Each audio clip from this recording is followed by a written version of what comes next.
I believe that the recent God created man was for management.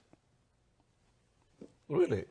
I have never heard it put that way. The first thing is to be honest with yourself. You can never have an impact on society if you have not changed yourself. God will never allow growth where there is no management. Wow, wow, wow. So instead of praying for things from God, pray for the management ability. Everything I tell you is true. Everything I open my mouth and I say is correct because heaven directs me on what to say. Heaven will tell me and I will tell you it will come to pass in front of your eyes. Not behind you, you will see it happening. God will withhold things from you if you cannot manage them.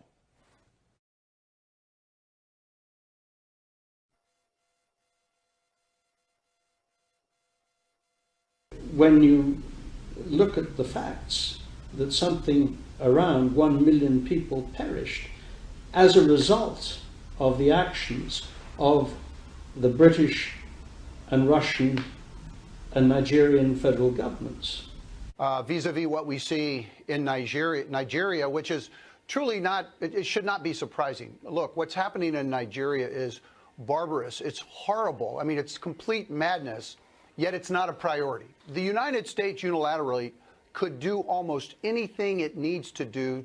It would be a long-term effort, but it could be done. And the United States has the capability. All the elements of power, we have those. So why not? It's not a priority. That's the problem. We are committed elsewhere in the world. Black West Africa is not a priority.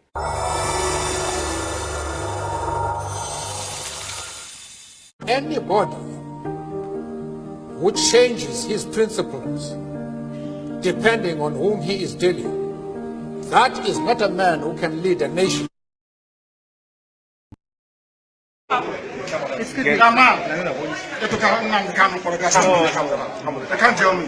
way. When the time comes, it's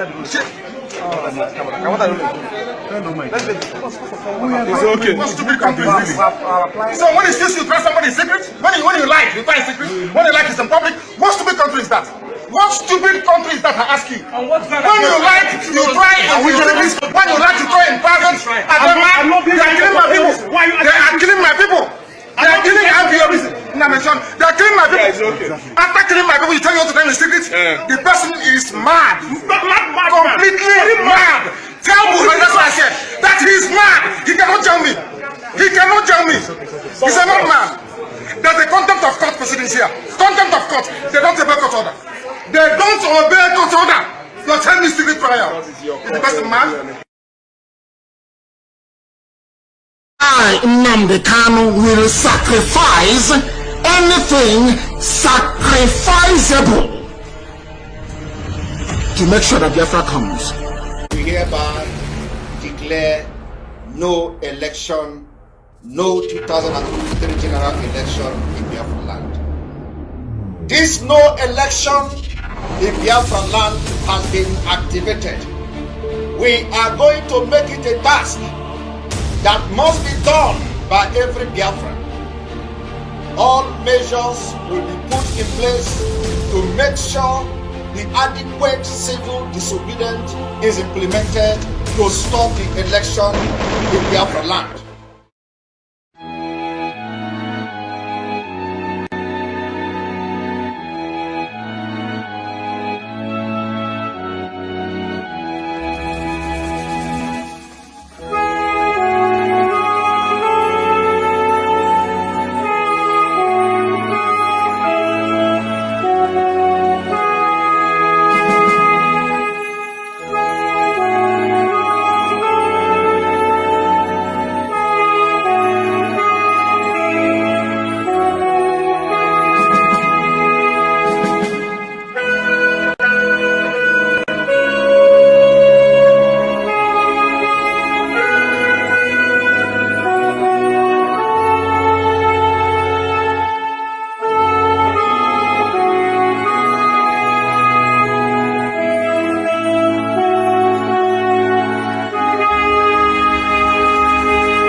the meaning of discovery? It means to bring to light something that is buried on the ground. If you can accept that, then you know that Biafra is coming. There is nothing man can do about it. It's too late. Way, way too late. The countdown has begun.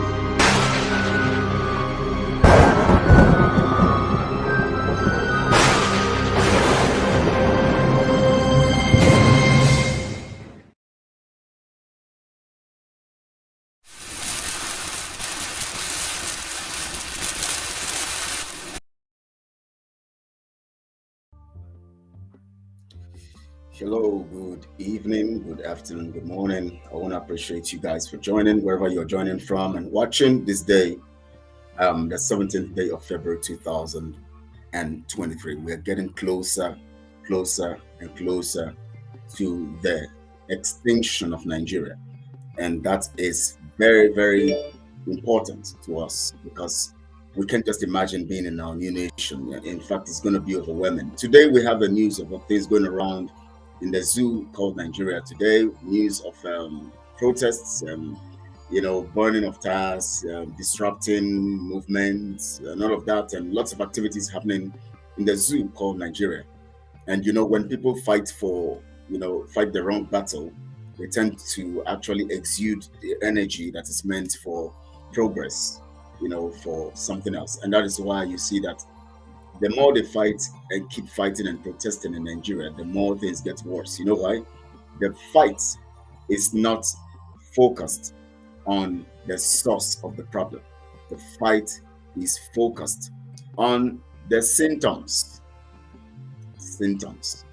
Welcome to the program today. My name is Kelechi Ambrose. This is Biafra Global Network, and today we are supposed to have the Why Africa program.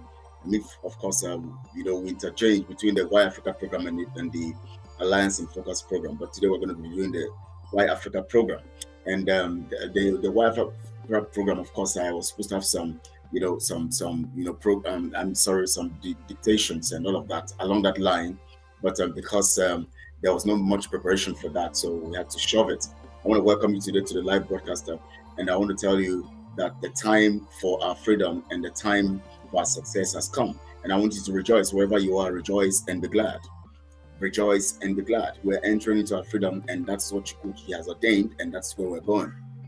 First, I want to begin with what is happening in the zoo called Nigeria today. I want to appreciate you guys sending messages right now. Noelin, thank you for your message. Thank you, Noelin. Odiambo, almost always the first to send message. I appreciate you for joining. Thank you so much. Always hi, and hi to you too. Thank you so much, my brother, Kennedy Obilo. It's been a long time I saw you anyways, but good to have you today.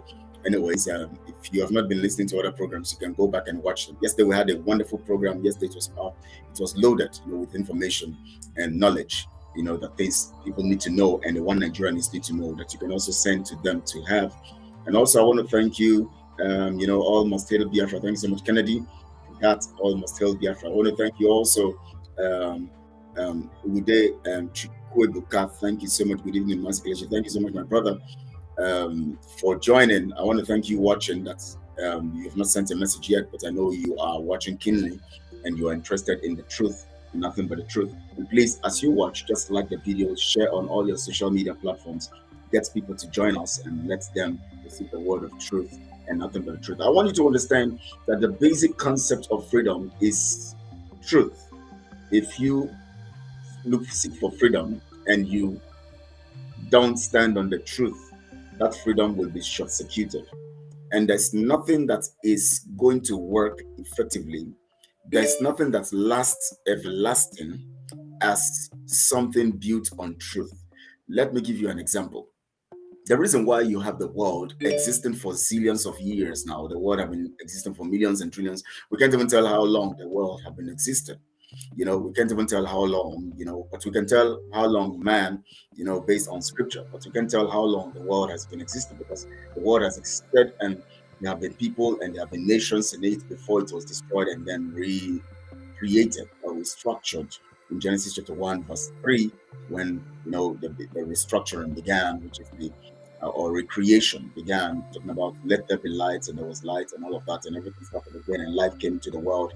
Of course, in Genesis chapter 1 verse 26, talking about making man in our own image after our likeness and all of that, and let him have dominion and all of that. We have all of those, in scripture, having the origin of man from the time of the recreation, not the time of creation, which is in Genesis chapter 1, verse 1, but the time of recreation. So from the time of recreation, we understand we can count days, but fundamentally, the world has existed in millions and millions and billions of years. We can't tell because we were not there when it was created. We can tell. We are just existing, or just came about along the line of creation. Now, the reason why the world have stood the test of time and stayed all these years, and fundamentally so, is because the Creator is the truth. And everything created is created in the concept of truth. That is a signal or an evidence that truth lives forever. Truth is fundamental. Truth preserves. Truth conserves. Truth keeps sustained. Truth is fundamental. So anything that is built on truth fundamentally is going to last forever, because the only thing that lasts forever is truth. And that is why I want you to make yourself, in this move of Biafra, make yourself an instrument of truth. Make yourself an instrument of truth at all times, so that you would also last. You would last when you are truthful. And that is how God has done it, and that's how natural it is. That is why we can have history to write on, because people stood for truth. And that is why we can have people whose names have resounded so strongly that the world has become uniquely so. Thank you so much, everyone, for joining. I want to thank you so much, Cliff Ibe. Wow, Cliff Ibe. This is the first time I'm seeing you on them. I know you've been watching, maybe all this while, but you've not been commenting. Cliff Ibe, good to have you and have your comment for the first time I'm seeing it. I don't know whether you've commented before, but I know this is the first time I'm seeing your name here. God bless you, my brother. Thank you. God bless you too. Thank you, Ise. I thank you for that prayer, my brother. So now let's go straight to what is happening in Nigeria. But first, I want to remind you of the average behavior of Nigerian. The average behavior of a Nigerian. Now, you understand that the only way we can have a good Biafra or a sustainable Biafra is when Biafra is built on the foundations of the truth. And that's what I'm saying. Seth, I want to say thank you. You are welcome, bro. Thank you, Seth, for that. Anytime I see your name, I remember, the third son of Adam, the third son. And he had daughters, a lot of daughters, giving birth to daughters before he now started having son. He now had Cain, he now had Abel, and then later he had Seth, who now was restored to brought about some certain restoration, and of course another precedence to the things of life. And Cliff says this generation of Biafrans must restore Biafra nation by peace or by force. Now, peace is also interpreted in the context of force, because the only way you can get peace to be restored when there is anarchy, especially when there is danger being brought by an enemy, is to actually apply force for peace to be restored.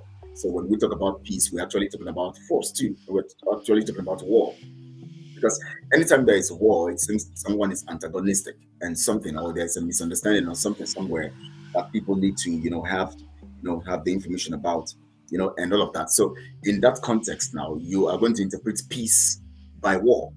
And so the reason why we are fighting for our freedom is because it is called the freedom fight, because the people you are seeking to allow you to be free are holding you by force. They are holding you by all means by force.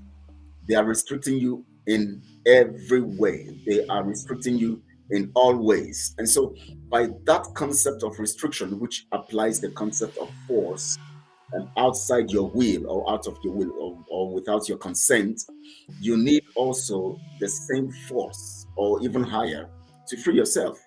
And that is why you see that everything we do, we don't care about what the enemies say.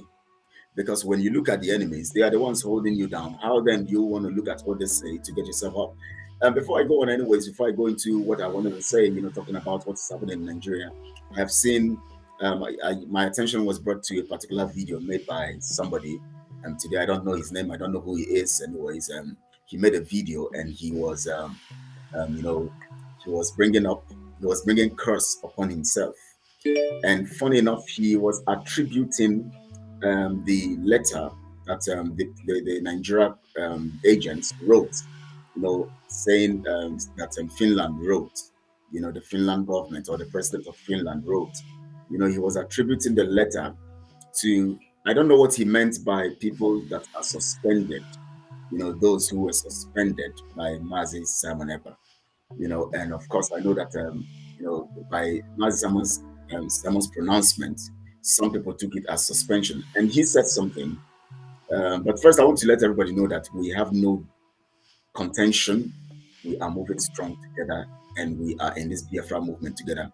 We are supporting Mazi Nnamdi 5,000% behind him.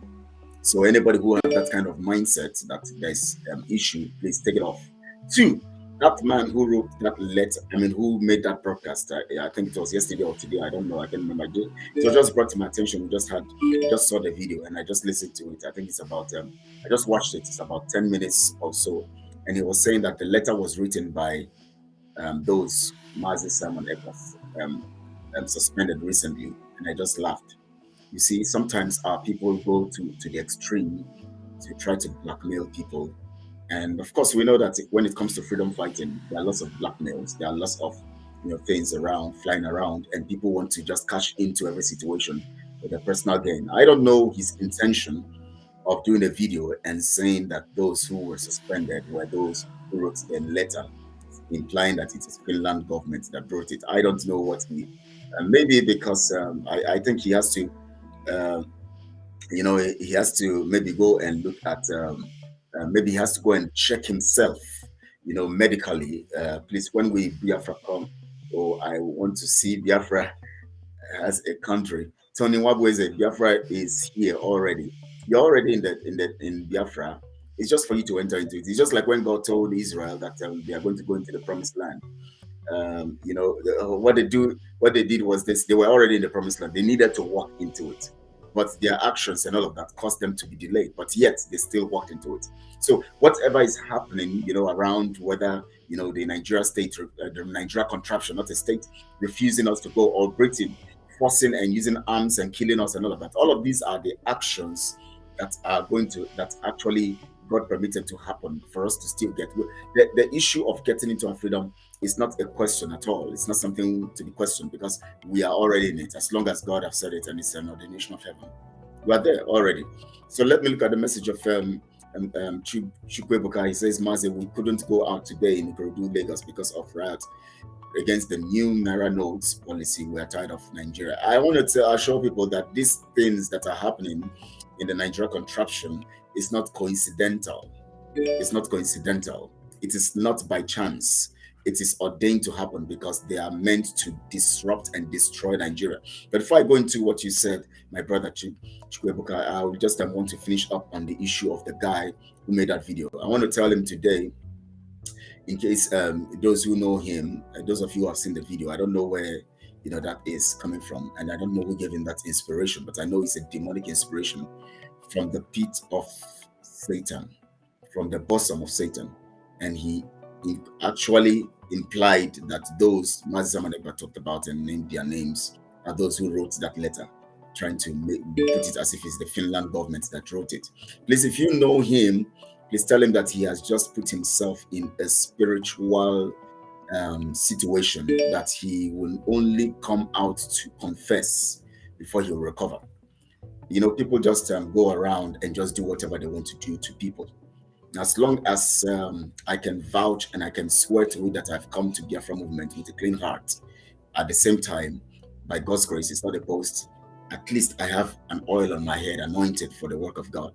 So if you come out to lie against me or to try to blackmail me, you are only heaping a coal of fire on your head. And I place this cross upon him until he comes to tell Biafrans that he's sorry, or he's sorry for that video, and he confesses and acknowledges that he has done wrong. He would continue to sink. He will continue to live a life of frustration. For him to come out to blackmail God's children and say that they are the ones who wrote the letter saying it's Finland government, he will continue to see disappointments in his life. He will continue to live frustrated, and the frustration will get to his bones that he would even contemplate on committing suicide at several intervals. But yet he won't die. He will continue to live to suffer.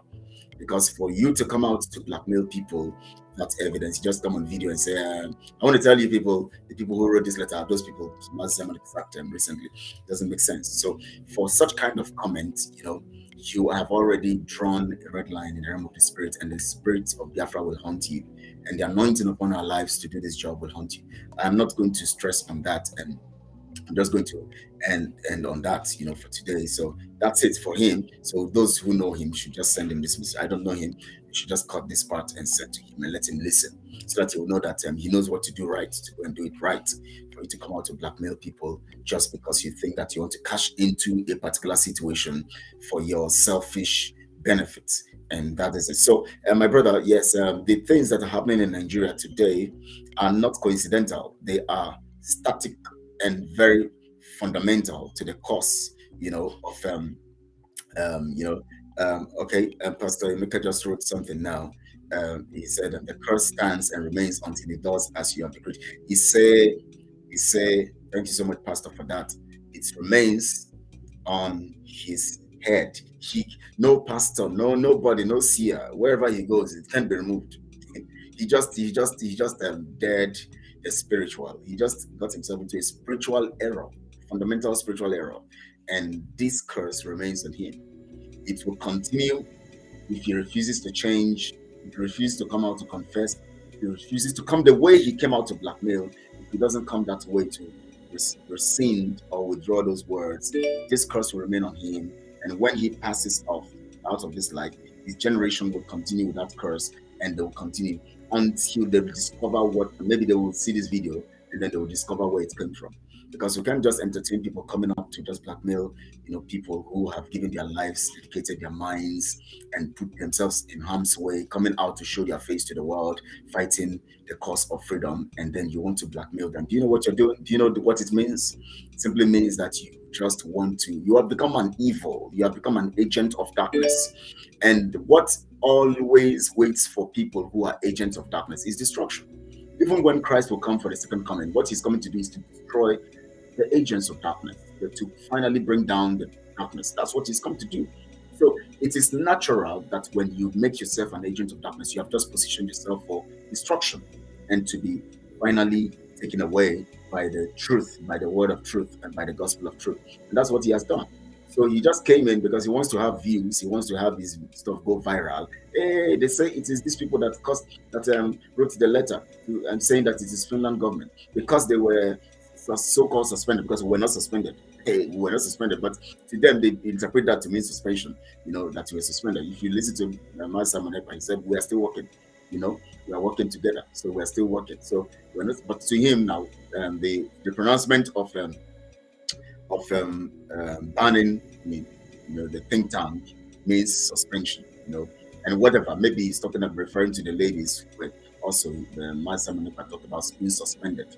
And so he now comes up to try to create, the kind of attention to himself and to say to everybody, and that the people who wrote that thing are those who were suspended, and trying to, and then begin to relate it again. What I saw in that program was that he related it also to kidnapping of Mazi Nnamdi Kanu, betraying Mazi Nnamdi Kanu, and that they, by extension, they actually betrayed Mazi. I tell you that this curse will not leave you. I tell you, whoever that guy is, whatever his name is, he has just put himself in harm's way in the realm of the spirit. Nobody's going to attack him, nobody's going to do anything to him, but he has put himself in the side of destruction, because the spiritual is going to deal with him.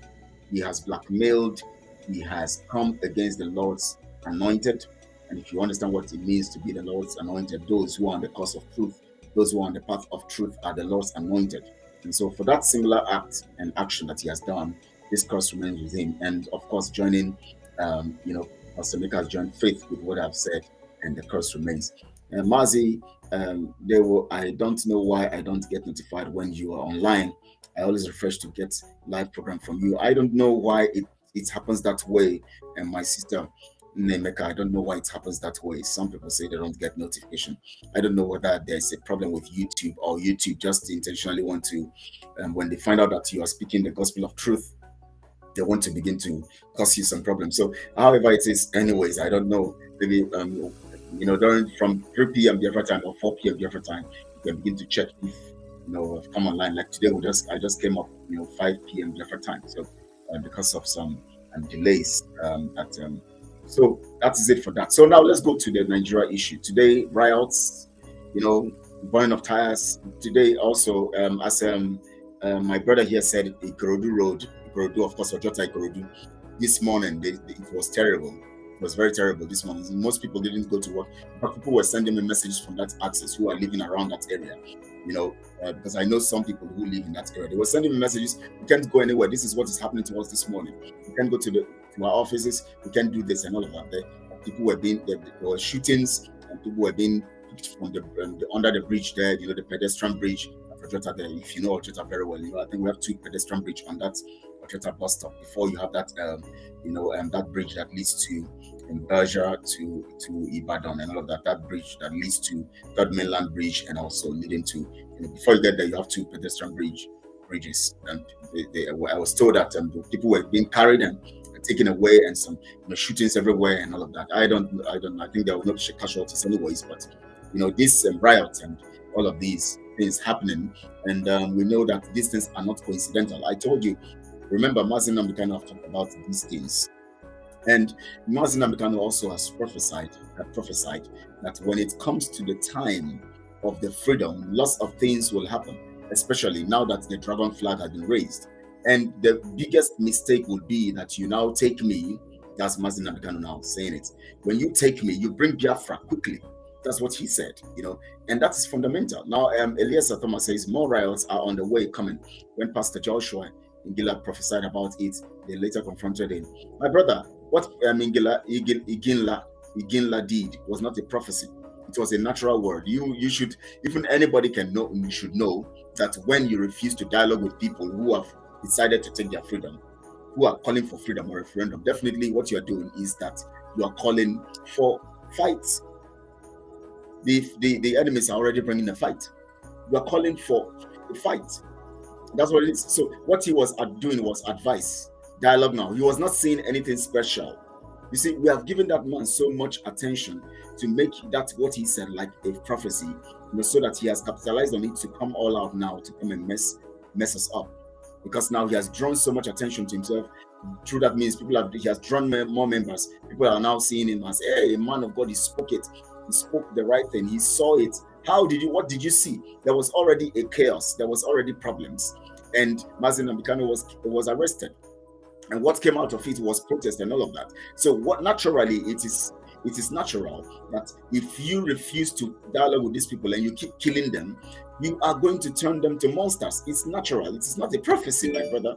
So my brother Eliezer, it's not a prophecy. So let's not stop giving all these men, some kind of, so much prestige, and they now use it against us later. Now look at the next video that came out. He now saw it. He has now cashed in. He has now cashed out, from the previous. Now his attention is coming to him because we were publicizing and playing that his speech that we call prophecy all around.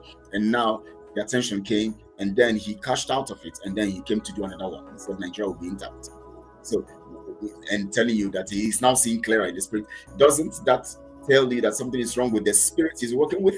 Because if the spirit he's working with gave him a particular stuff that he claimed to have gotten from the spirit, and now the spirit is now realizing that it is wrong and giving him something else contrary to what he said initially, doesn't that tell you that what he is working with is false? It tells us that what he is working with is false. It doesn't make sense. So he's not a prophet. We later confronted him, and he went back to lie against the God who gave him a message and later changed it.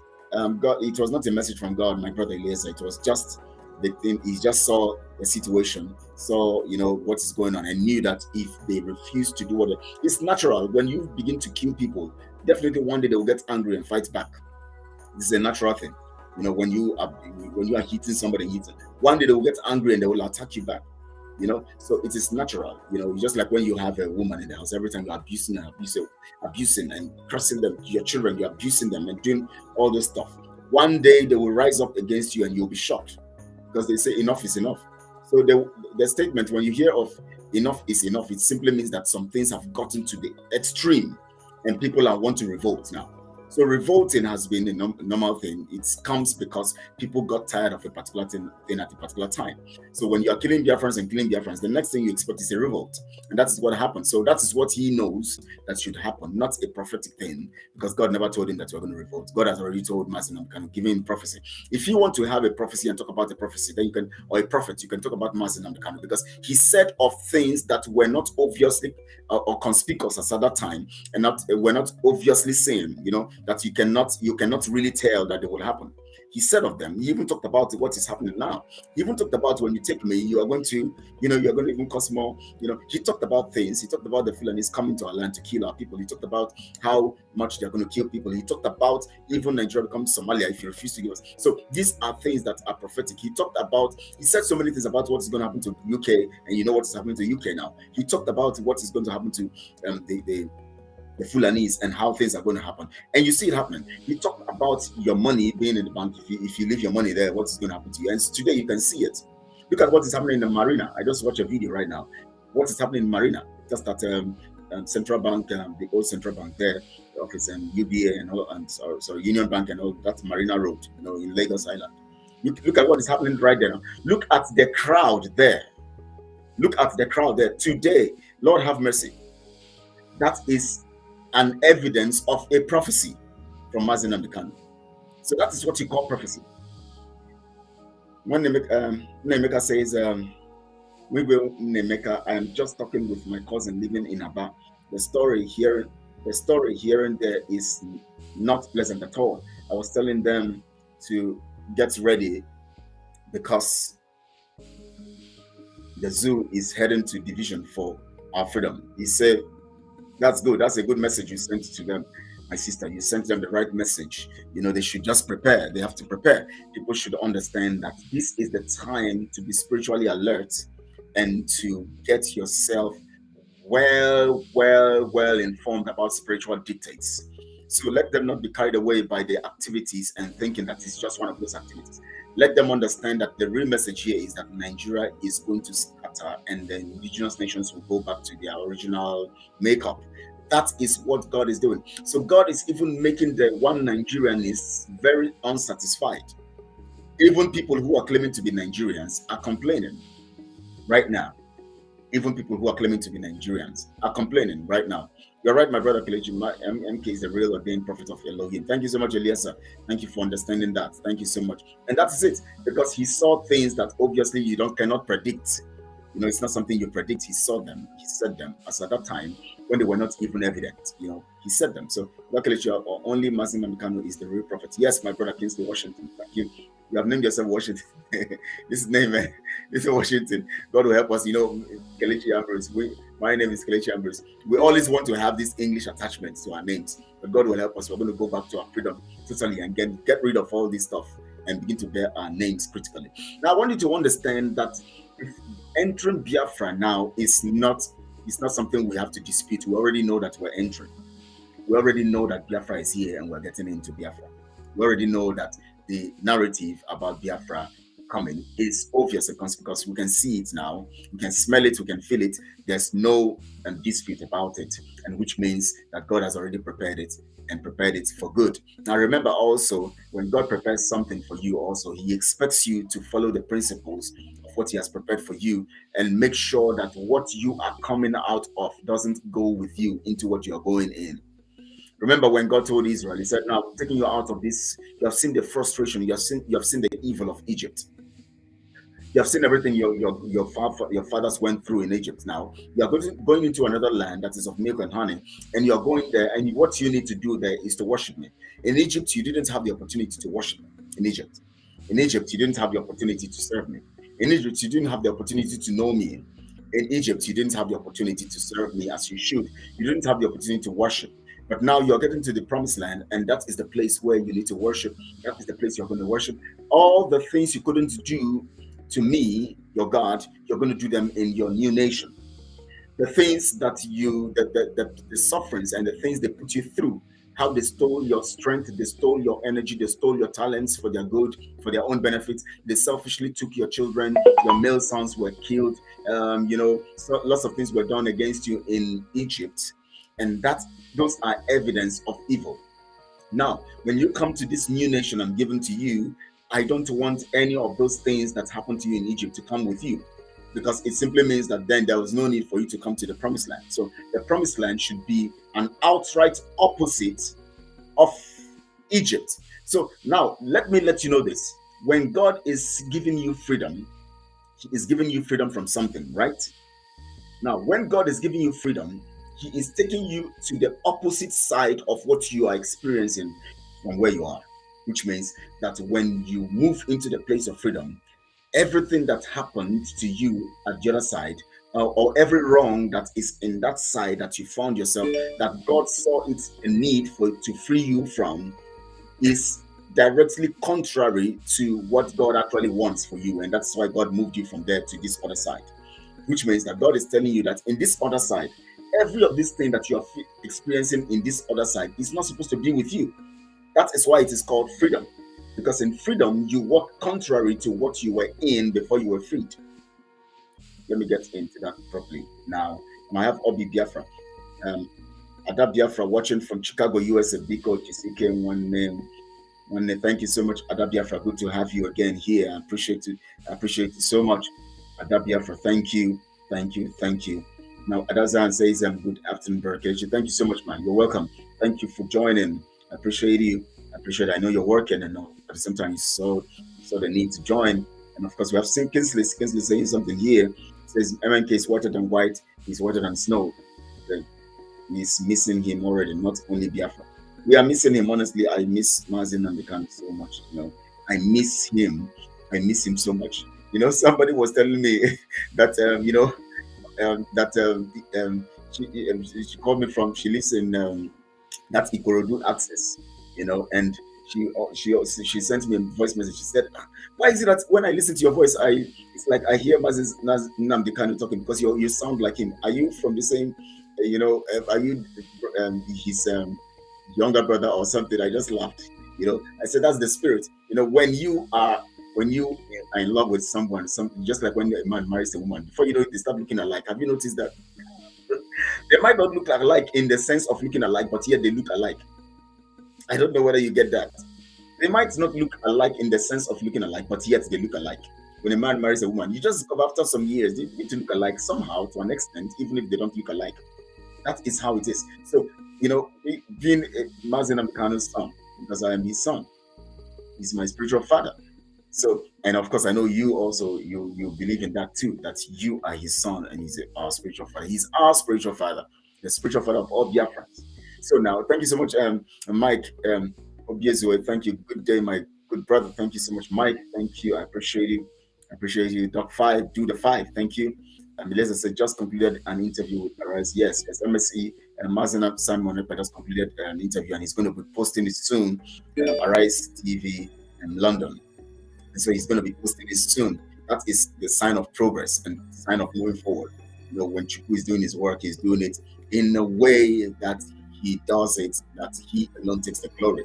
And that's what it is. So now, I want you to understand here, as I was saying, that when God is moving you from this side to the other side, it simply means that there is something wrong with this side that he wants to free you from. And everything that happens in this side that is he wants to free you from is negative, because that negativity is the reason why he's freeing you. And now when he takes you to the other side where he wants to free you, it simply means that he doesn't want you to be part of what is negative that is affecting you. So he wants you to keep away from everything negative, so that when you get into this side, you can now walk in the dimension of truth, of freedom. Now, freedom is not just freedom because it is freedom. No, freedom is not freedom because you just found yourself moving from one dimension to another dimension. Freedom is freedom because the content of freedom is expedient in truth. That means freedom does not have a form or a being, or does not have a face without truth. Truth, in fact, is the face of freedom. Let me tell you something. If the Son shall make you free, you shall be free indeed. And of course, who is the Son? In John chapter 1, verse 1, he said, in the beginning was the Word was with God, and the Word was God. Same was in the beginning with God. And of course, the Word of God is truth, which Jesus now points it out in John 17 verse 17. Sanctify them by their truth. The word is truth. So you see now, when God moves you from the point of suffering or pain, which is a lie, he brings you to the place of truth, where truth is resident, which is freedom. Freedom simply means truth. In other words, you say we are going on the side of truth. Now, how do we explain this in the context of Nigeria? For instance, when you look at the dictates of Nigeria and everything that has to do with Nigeria, everything you are told is typically under the concept of tapia, which is lies. And as I says, you're right. When I answer our landline phone, people think that they are talking to my husband and vice versa. Yeah, we don't resemble each other one bit, and that's the truth. So you see now, our mama here, who is very experienced, have told us now, has confirmed this. You just find out that there is this kind of bond and this kind of resemblance, even if you don't resemble. So that's the confirmation. So you now see it. Now, confirming that. Now let's go to, talking about, Nigeria and the truth, the lies and the truth. All hail Biafra. Thank you so much, Ogechuku. Thank you. All hail Biafra. Now, Mazi Nnamdi Kanu said, I believe in truth. Mazi Nnamdi Kanu was concerned about truth. But I'm going to play a particular video here now that will give you the concept of the lies of Nigeria. Now, in this video, I want you to deduce lies. This man is telling you his experience. He's from the Middle Belt. He's giving you the vivid activities of the lies in Nigeria. He tells you of the double standards in Nigeria. He tells you of how evil Nigeria is and how Nigeria kills and then, of course, justifies its killing and can even stand to defend its killing with lies.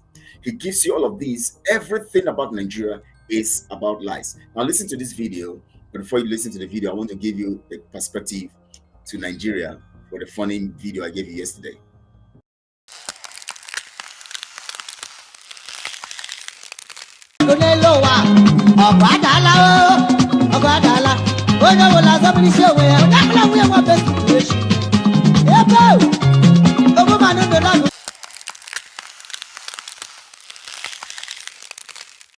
Fact, my brother, you will pity for them.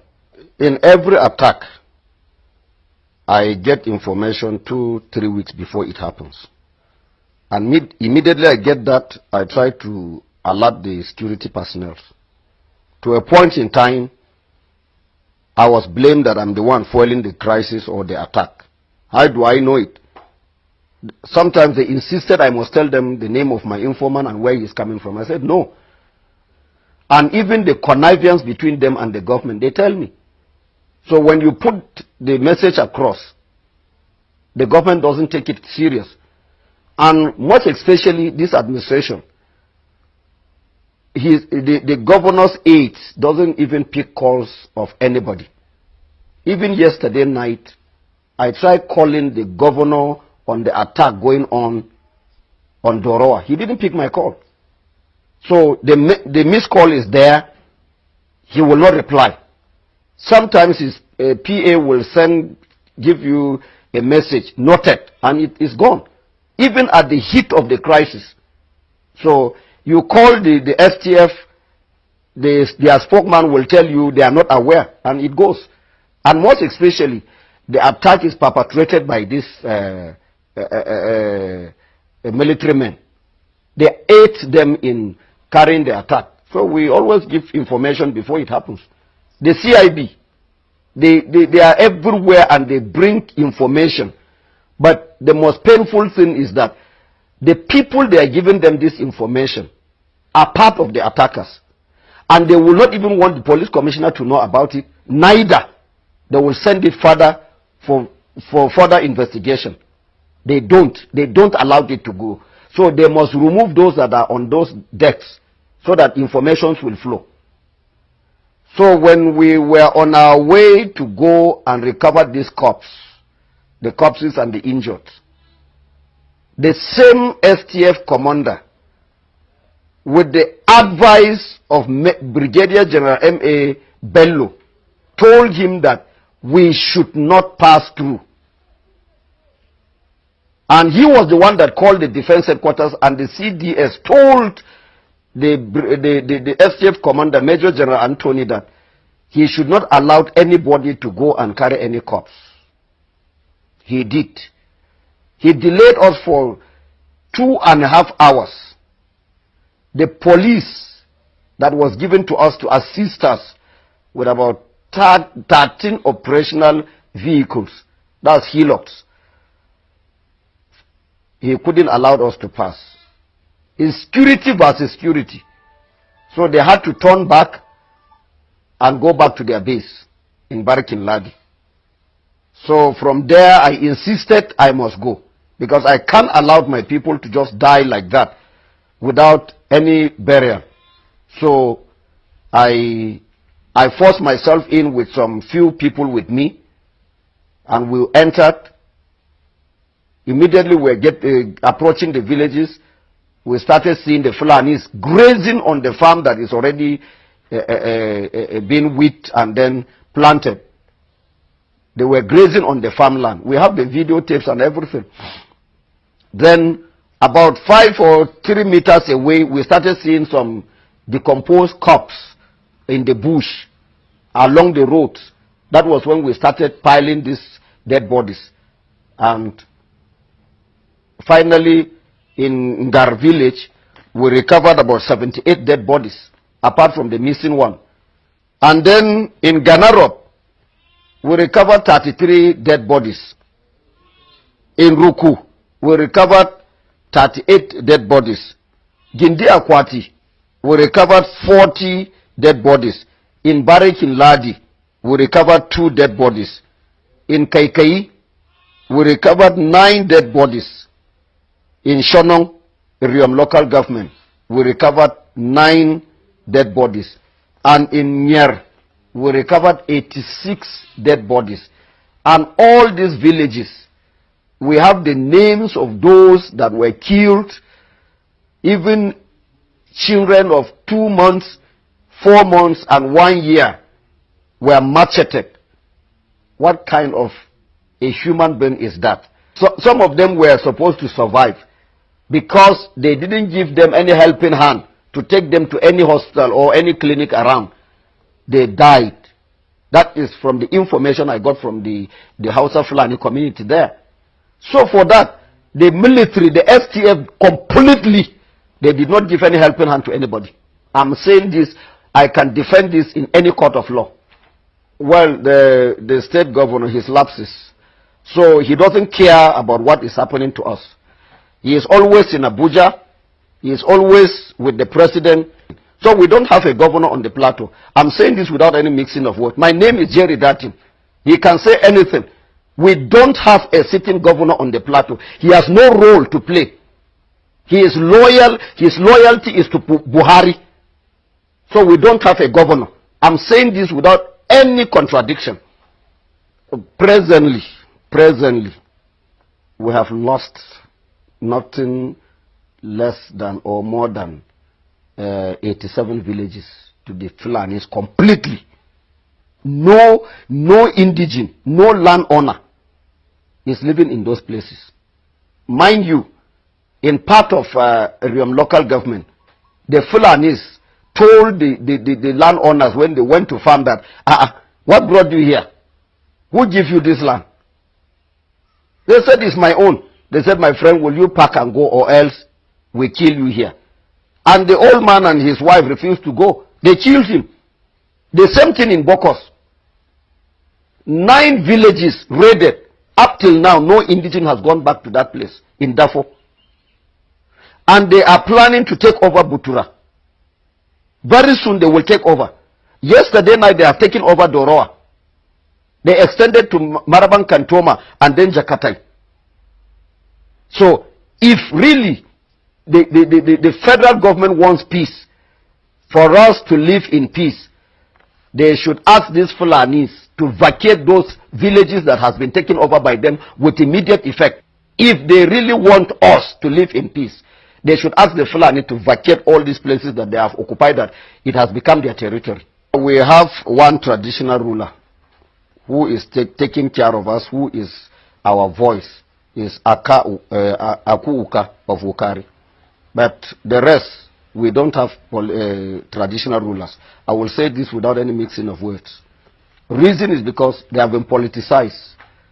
They go along with the government of the day. And they are all under Buhari. He gives them instruction. He paid them their salaries, and that is all. We are no longer important to any traditional ruler on the planet Earth.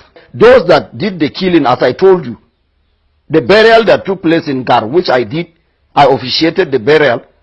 It was the same Fulanis and the Hausa community within there that helped me in digging the grave.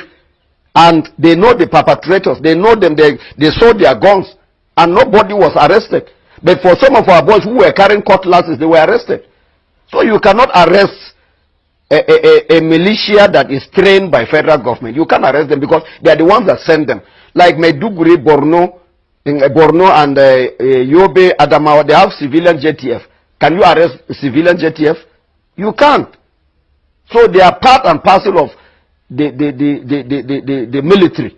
So you cannot touch your colleagues. But the soldiers can arrest, they can harass police, but they cannot harass the Fulanis. Everybody knows that the military are part of the problem. If they remove security, if they remove the STF or JTF, wherever they are today in this country, we will live in peace.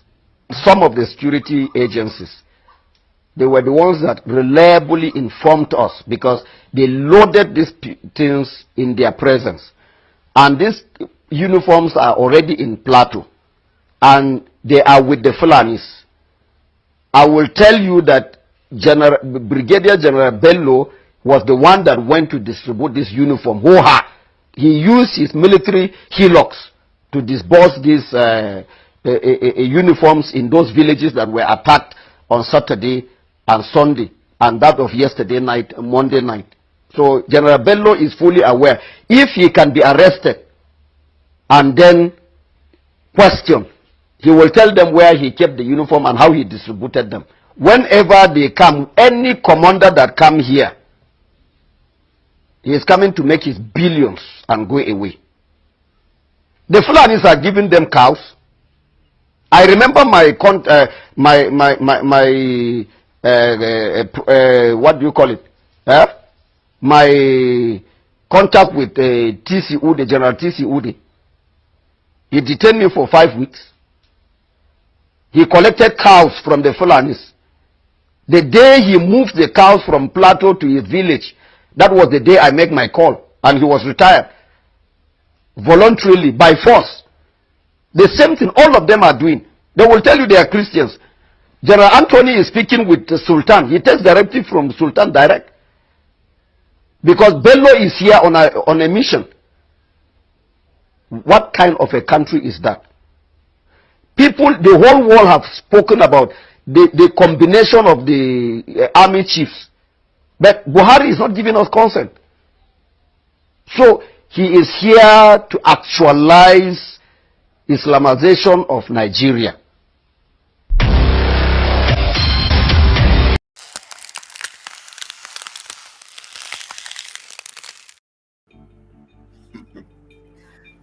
You know, one thing that shocks me, about these kinds of interview or discussions, people come to give, and expositions, revelations they come to give, especially those from the Middle Belt and other parts of the nations, trapped in the zoo. They always point and obviously see the facts. Look at him mention now that the government is sponsoring them, the government is shielding them, the government is doing this, they refuse them to do that, they refuse them to do this. Yet he's saying that the same government should arrest the perpetrators.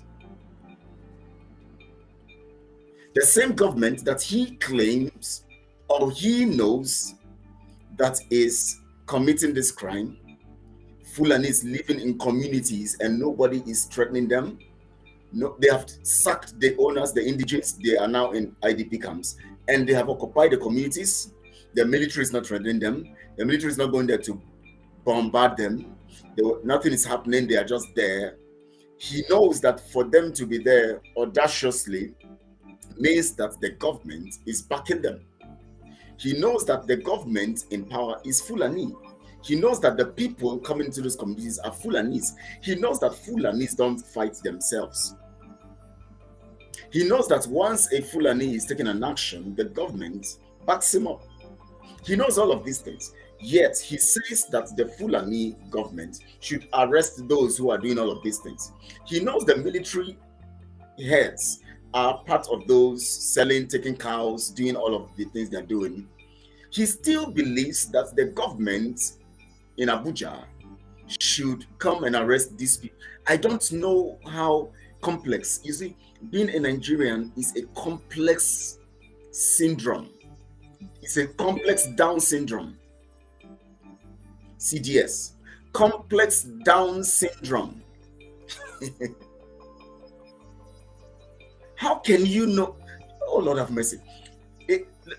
Maybe I should simplify it because most one Nigerians might watch this later, or maybe they are watching now.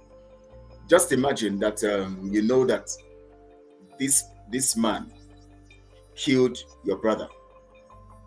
He also targeted your father. He killed your father. You are hearing rumors that he's targeting you to kill you, and then he cooks food and invites you to come to eat with him. And you now go to the house where he is and sit on the same table after all you know, and you begin to eat with him. Now, you see, the complexity of being a Nigerian is why you can't be an intellectual. It's so complex. It's fundamentally complex, because I was just looking at him, just watching him, I was having pity for him. He tells you of how he has the number of days, he has the number of the SGF, he has the number of days, he calls them, they refuse to pick. He does this, he went boldly to bury his people. They even stopped him from burying them. They wanted to stop him from going to bury. He insisted, and he made sure they were buried. He talked about how children were killed, 1 year old, 6 months old, the 1 day old baby, how people were killed here and there. He mentioned and he listed the names and he listed the numbers of those killed. He listed the numbers of communities, mentioned the communities that have been taken over by the Fulanis. He also tells you that the military hierarchy, the leaders and all of that, they are the ones doing this. They are shielding them. They are taking bribe from them. They are, of course, they are Fulanis also. They are shielding their people. They are keeping their people together. He also even knows, he said it, that the government is also shielding them, that he's called Abuja. He called here, he called the governor. All he does is go to Abuja. Of course, he goes to discuss with his leaders. He even talked about one of the military men who takes directive from the Sultan. He even talks about them, the government, of course, being subject to the Sultan. He knows all of these things. Yet, he believes that the same government that is shielding these people should arrest the same people. He puts I don't know how they administer, their prognosis. I don't know. They seem to, it seems the symptoms they find seem to be very dicey to them. And maybe there is a need for I think every Nigerian needs urgent psychological therapy. Every Nigerian, because you can't just understand why they contradict themselves every time. As much as I feel pain for him and what these people are going through, I still feel pity for him, because he actually needs medical attention, because he doesn't know where the problem is coming from. He sounds confused. He sounds very confused. And I want to tell you, this is why Nigeria cannot survive. And this is how the lies and the situation of Nigeria is. Now, let me tell you, these are evidences of why we have to be free. This is why God is bringing us to freedom. If God is bringing us to the place of freedom, it simply means that he doesn't want all of these things to be in the place we are going. That's what it means. That's why it's called freedom. Because freedom means that you are coming out of something that is not right. You are coming out of something that's killing you. You are coming out of something that is restricting you. You are coming out of something that is keeping you down. You are coming out of something that is contrary to purpose. You are coming out of something that is contrary to the will of God. You are coming out of something that is contrary to your focus and your life. And the reason why you are coming out of it is because you are being freed from it. So when you are being freed from it, it simply means you are coming into freedom. If you are coming to freedom, it simply means that you are not going to have these things that you are being freed from to be part of you. So now, if then you are coming into freedom, it simply means that in freedom, your behavior must be different from when you are inside. Am I correct? From when you were inside of this thing that kept you bound. Now let me look at the messages here. So America is a cow is exchange cows in exchange of human beings. That is it. The Fulanis worship cows, they adore cows, they are cows, they reason out of place, they value their cows more than you. Even the so-called governors from the southeast, Omahi and Co, value the cows of Fulanis more than his people. You remember when he was given 500,000 naira for, you know, anybody, how much was he given? I can't remember that story very well now. You know, giving out money for anybody who is killed. Now, oh Lord have mercy. Useless Nigeria has divided itself. Now, I'm going to say something here critical after I read the messages here. I'm going to say something very critical so that one Nigerians will understand me and so that they will understand what they are into. And then they will know how foolish they are. In many cases, the light from God, which the leaders reject. Thank you so much, Ugochi. Chiebuka, thank you so much. Useless Nigeria has divided itself. Thank you so much, my brother. Knowing evidence of limited knowledge. Yes, that's evidence of limited knowledge. He actually knows too much, but he knows nothing. Evidence of limited knowledge. Ogechuku says, okay, case exposing the zoo one by one. That is it, exposing them, and yet one Nigerians don't see that they have been exposed. They only see it as something that can get better. It's shocking. It's a serious problem. That's why I call it a complex Down syndrome. You know, the blood of the Biafrans is dealing with Nigeria and Russia decisively, and soon it will be UK, US, France, and Egypt. They have killed us enough, and the blood of the spirit of Biafra will definitely get at them. Thank you so much, Eliasa Thomas, Eliasa, my brother, and for that message. Thank you so much, brother, for that message, Eliasa Thomas. Thank you. So I have the next message. Let me read it. It's helped me tell someone that he is more than a hero. Yes, Chibuka, I will. And he knows that all Biafrans appreciate him very well. And we know that he's a hero. Very true. Kinsley Washington, thank you for that. Confirming what I said initially. Chibuka says he Simon has done more than a hero will do in Biafra freedom. Thank you. That's it. He has done more than within 1 year plus, including you, Mazi. Thank you so much, Chibuka. Thank you for that compliment. Thank you. I appreciate you for that. Nolan says he said that one person was retired for taking bribe. Therefore, he believes that government can do better. Oh, you heard that, right? Very, very funny that somebody was retired because he took bribe. Now, somebody who takes bribe, is that a retirement benefit? Is this supposed to be a retirement benefit?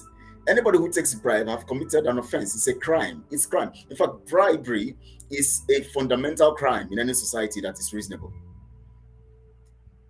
It's a major crime. But in the zoo, he was retired. Go with your money. Go with your money. Retired. Just to deceive the people.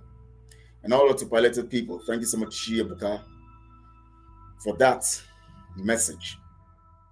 We all need counseling after departing from Nigeria.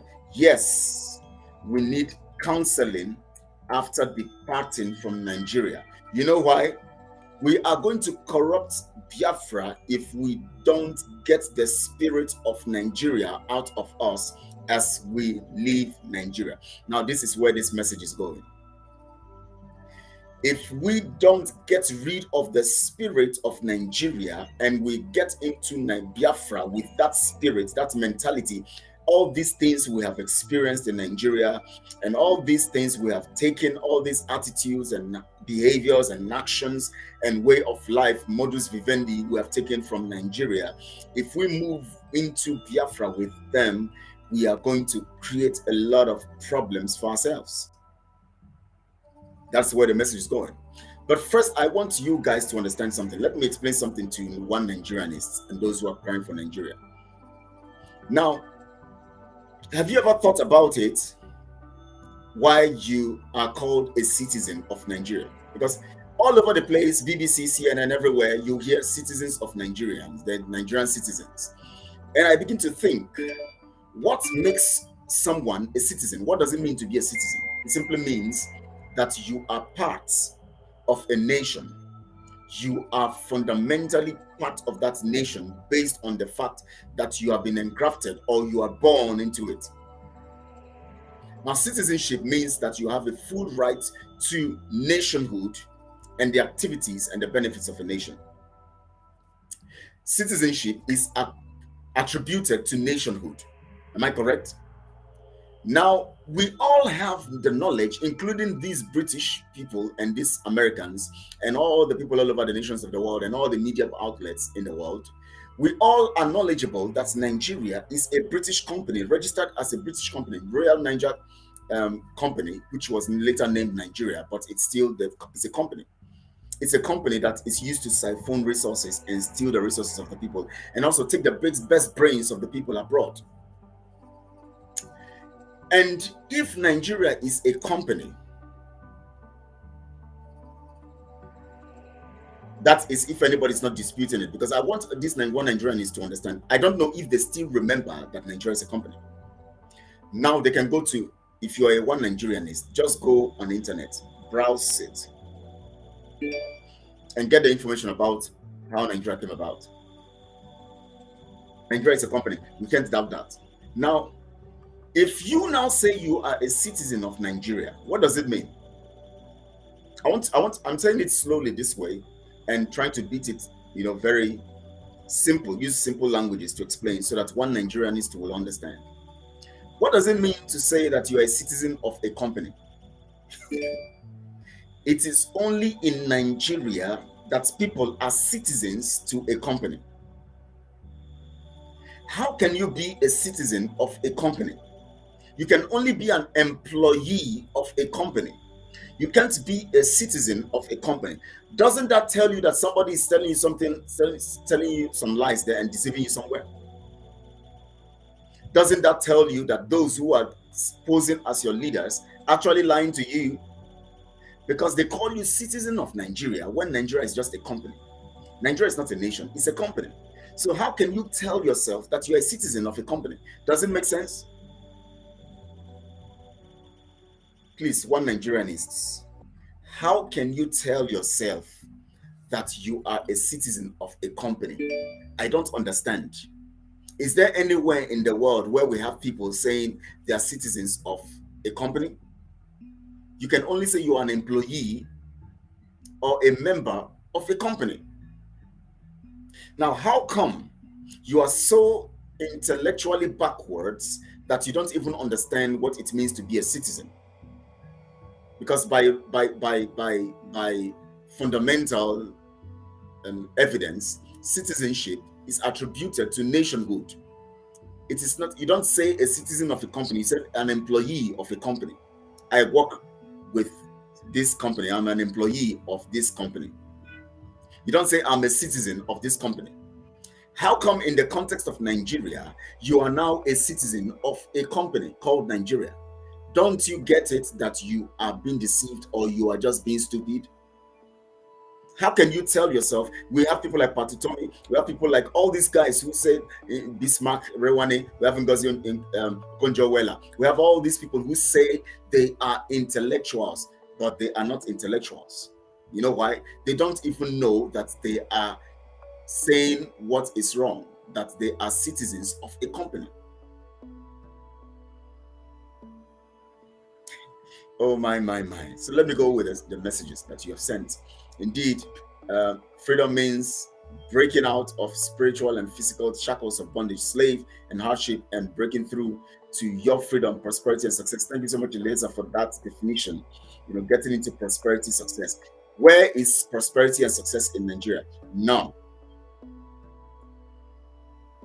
Where is Gowon? He's from Plateau. That's it. He's from that place, and let him see what is happening to his people. Thank you so much, Mrs. Nadazaran, for that. But one is from there, and so let him go and tell us what is going on. Let him come all out and tell us what is going on and how he's been able to redeem his people and save them from the shackles of Fulani. Alicia Friday says, not Umahi. Mazi is Obiano, sorry. Obiano, yes. Thank you so much, Friday, for reminding me. Obiano, yes. He talked about even Umahi too values the cow of the Fulanis. He has made mention several times of the cows. So you see, the value to human life in Nigeria is not there because it is not a nation. It is a company, and all that is needed is to transact, buying and selling. Every company is a commercial ground, buying and selling, transaction, merchandise. Every company is a merchandise, it's a transaction, buying and selling. So the people are products. They buy, they sell them, they take them out. They say they're going for scholarship, they say they're getting visa lottery, they get all these things are just buying you over, taking you over to another place. Use your talent, use your gifts, and build those nations.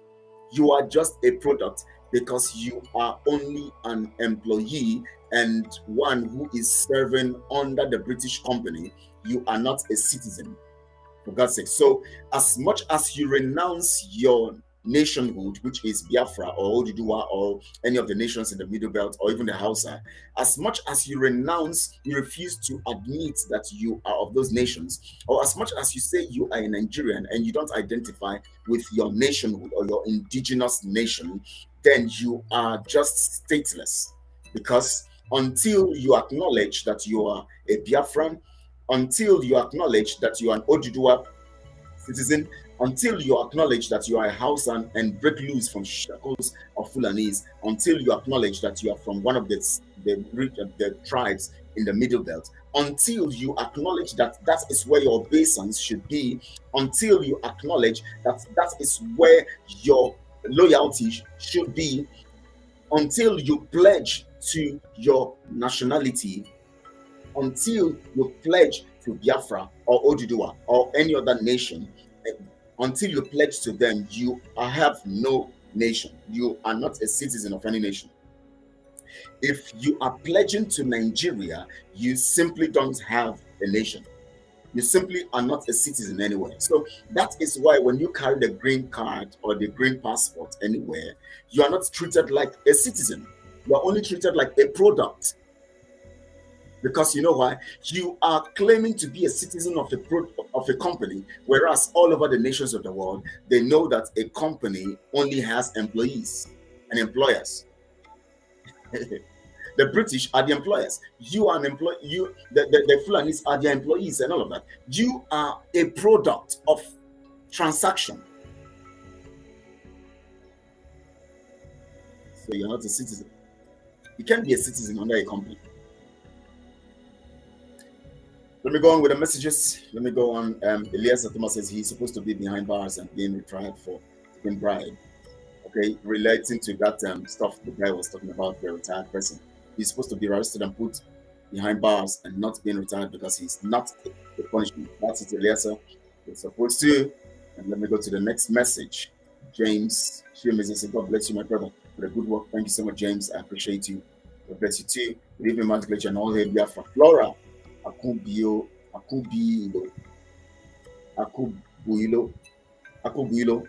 Okay, Flora, thank you. I think this is the first time I'm seeing a message from you. Thank you so much for the message. That's Kelechi. Good evening.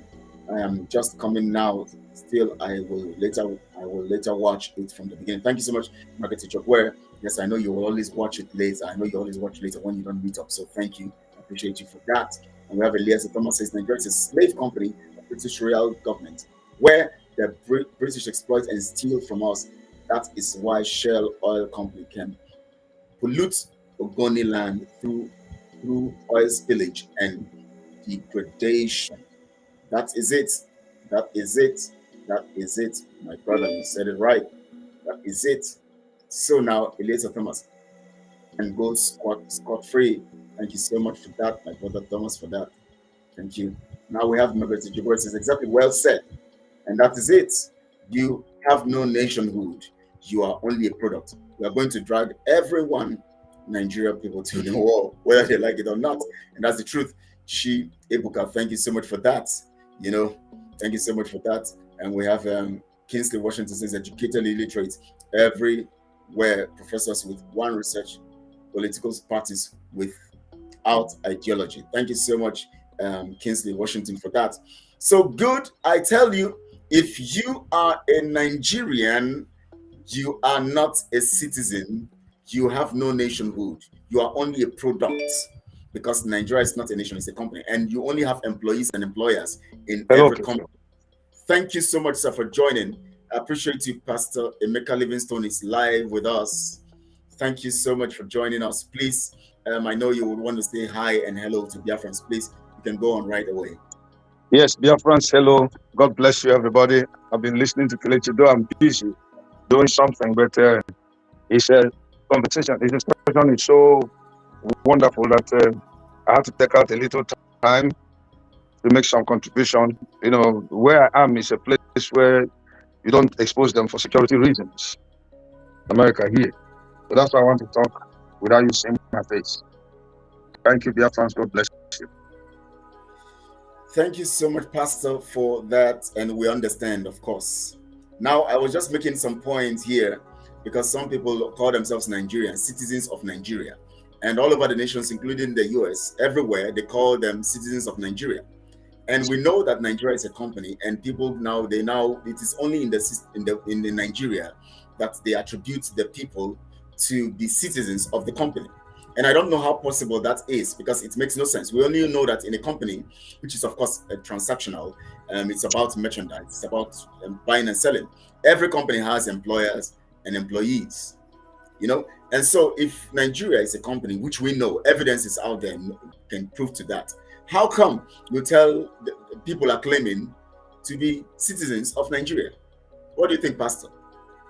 Yeah, typically, if you look at the formation of a company or the organogram, you know that you have the chairman, the managing director, yes, the executive board.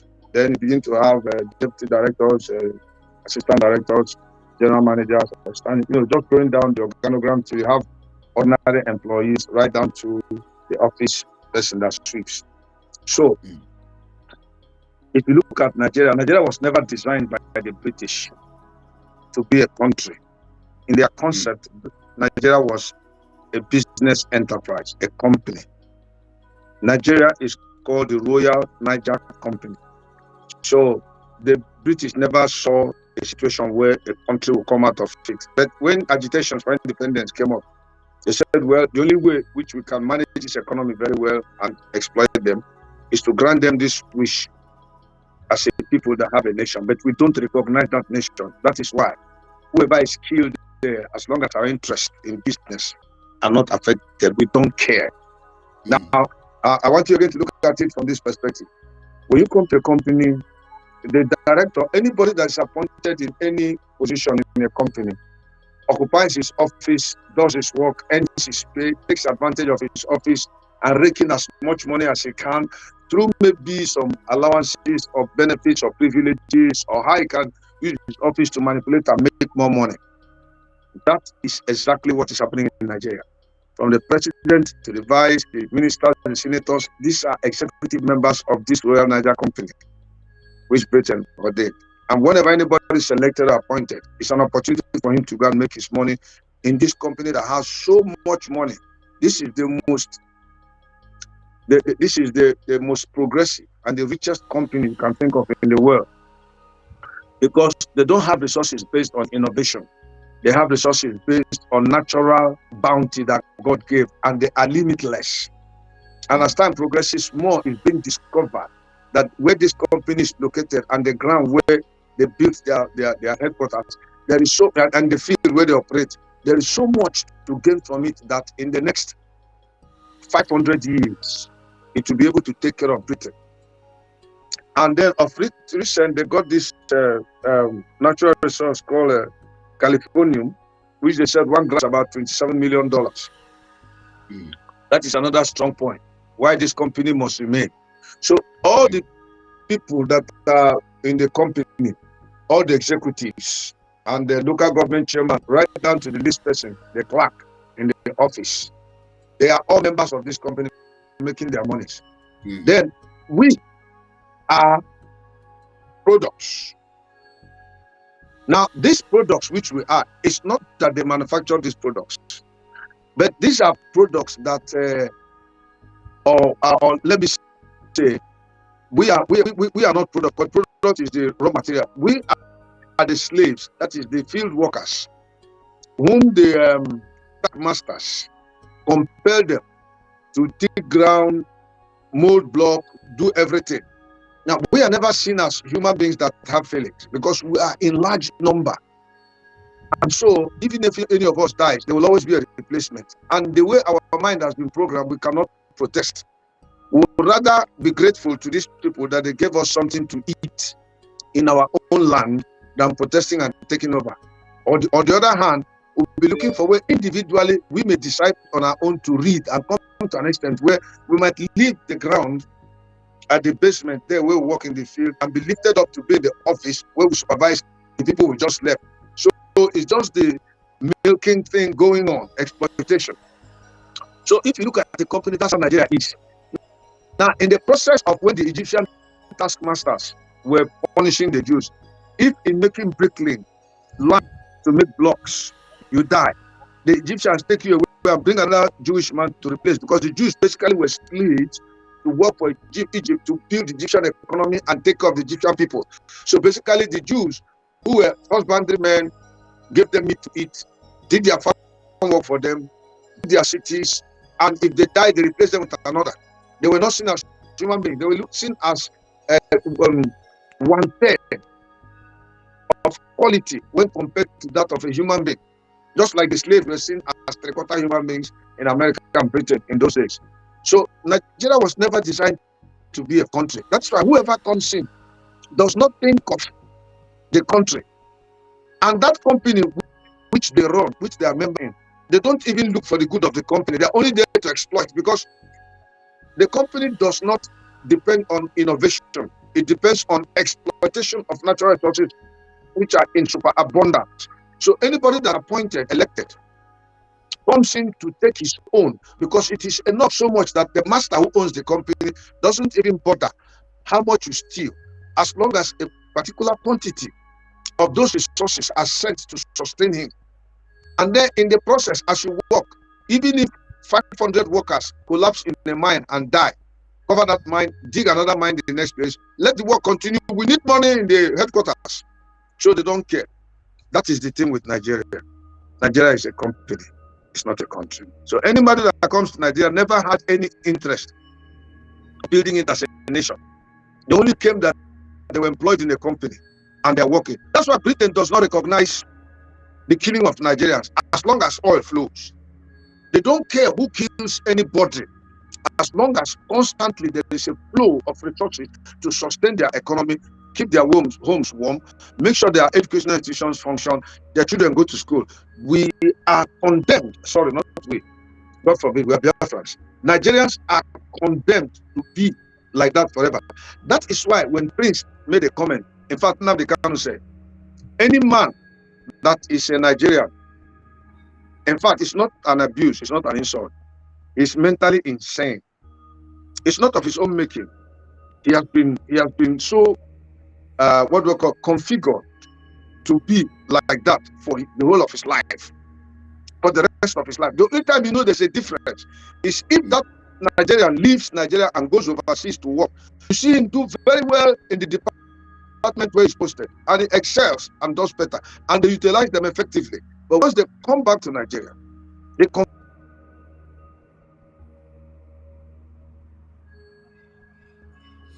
Yeah, I think there's a network problem there. I can see the signal from here. It's very poor. So we expect you to be back, because there's one more question I want to ask you before we round off this program today. Okay, I think he's back. So let's have, so Pastor, please. I'm sorry, I think you have a network problem there. So yeah, I was just concluding. So anybody you see in Nigeria here is configured to behave that way. That as long as you come here, you serve the need of the master. You are just a slave, digging out the product from the mine, being supervised by from the lowest officer to the highest officer, who collect the big money and the gratuity and the opportunities. You can die anytime and be buried and you'll be replaced. There are about 130 million of them. Since the Biafrans are going out, there are about 130 million. So there's a superabundance of human beings and children are being born every day. So as the years progresses, the population increases. So these are slaves that will remain forever. And unfortunately, the slaves love the situation in which they are in, and they're very grateful to collect crumbs from the masters, even from the local government chairman or the clerk in the office that dashes you 2,000, 5,000, you really. They are very grateful to collect the money and never getting up to stand and be counted. No, that's the situation in Nigeria. Thank you. Thank you so much, Pastor, for that.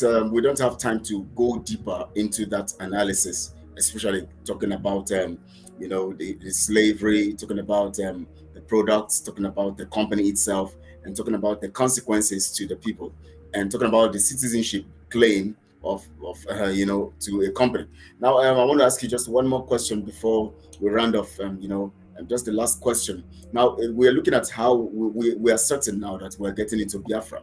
And one fundamental thing that I am concerned about is the, you know, from when you are leaving a point of slavery, you are not expected to go with the attitude, the character, the same things that have weighed you down or kept you down, or the same things that have made you a slave.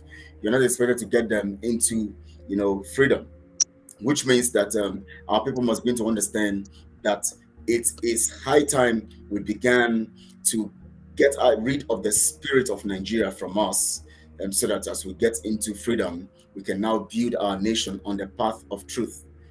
Please, can you just give our people perspective to this and how Biafra should be different from Nigeria? Just like we have the spirit of Antichrist and we have the Antichrist. Now the spirit of Nigeria can also be monstrous, especially when we get to our freedom. Can you give us a perspective to that, please? Yes, believe me, I was going to go into that before you asked me to comment on that. But I said, if you don't bring it up, then I'll keep quiet next time when you have this program. So thank God you brought it up. Listen to me. Perhaps people don't really understand what it means that we are going to get a nation, a new nation, Biafra. They don't see.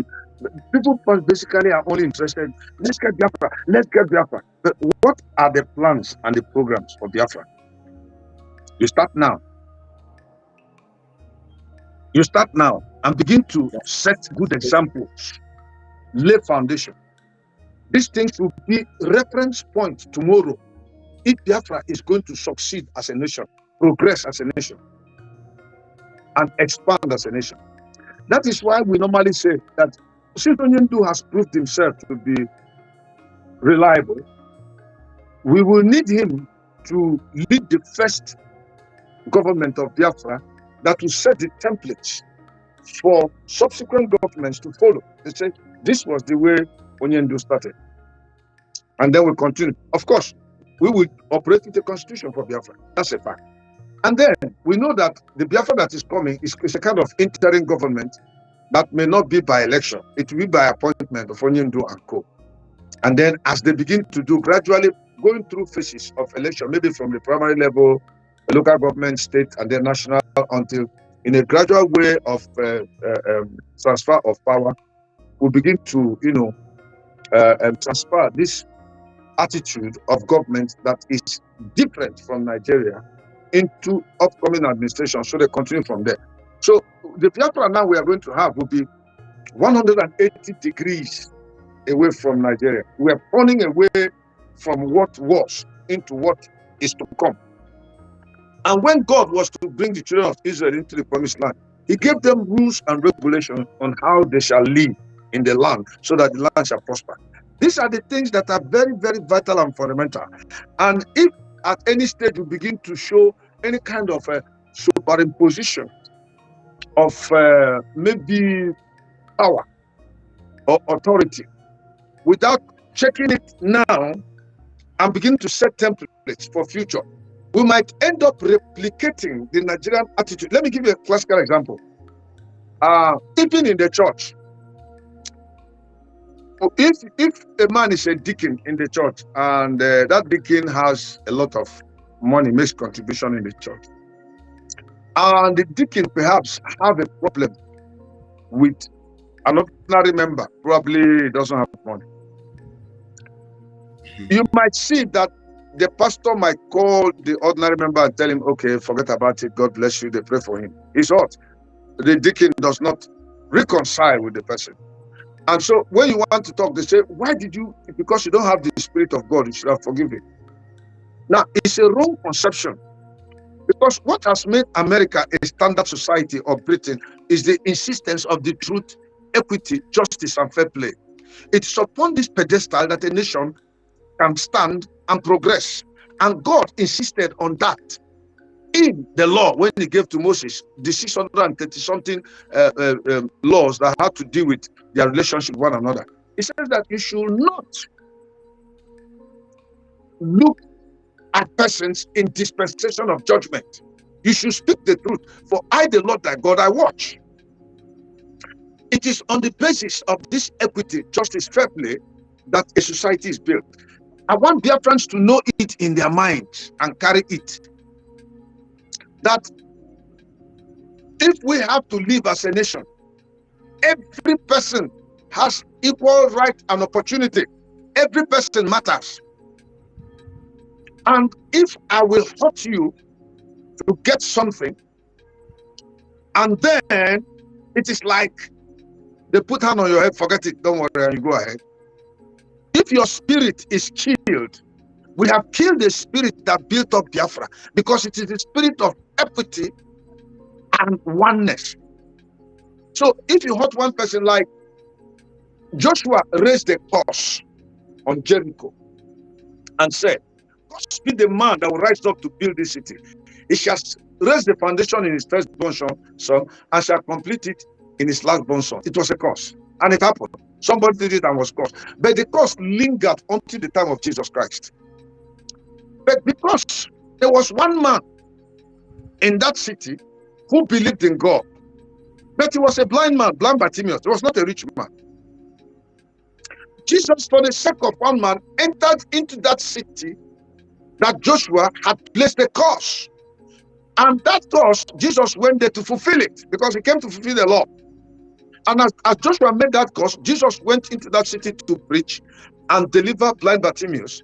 But the curse was upon him in a way. That means, I'm not saying that Joshua caused Jesus. No, Jesus came to fulfill the law and the prophets. So, to make sure that deliverance comes into the land of Jericho, he went there, having fulfilled all the demands that will make Jericho be free. That means Jesus has to go to the cross. So part of the reason why he went to the cross is not only to die for the sins of mankind, is to liberate a city like Jericho that was in trouble because there had been a curse placed on them. There was one man there that is holy. So for one person, Jesus can still go to hell to save a soul. For one Biafran, like in America here, for one American, the president of America can lose election. He can be impeached. He can resign from office. For one single American, wrongly treated. So this is what I want Biafrans to know. If you don't have value for yourself, why they are killing Igbos is that when they kill our people in Enugu, those in Ohofia say it does not concern them. So if, like the time they had they burned down stores in the wood market in Abuja, the stores of Igbo people were burnt in large quantities. Their woods, they lost a lot.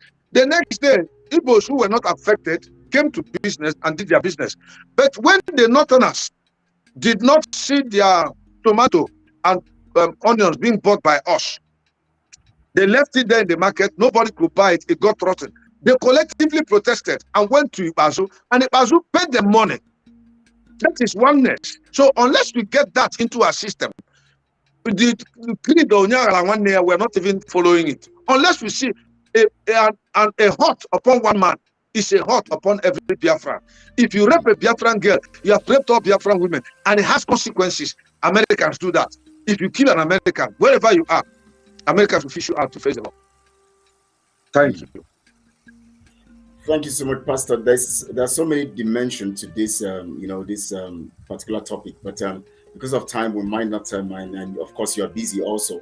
I wouldn't have to go to details here because there's so many things I would want to get from you also in your own perspective to this. Thank you so much for giving us the time and also speaking to Biafrans. I know that Biafrans have learned just for the few minutes you've spoken, about 25 minutes. They have learned a lot from you, and it is critical that the people have gotten the messages. And of course, by hopefully the next time we're going to have you, we're going to talk more on this. And when you have the time. Before you go, yes. I want to make a comment. I overheard you. There was a young man that posted something on video. This is that thing we are saying. Yes. So just listen to me before you go. Okay. Biafrans, you are hearing. Kelechi has made a decree. I want to make a decree.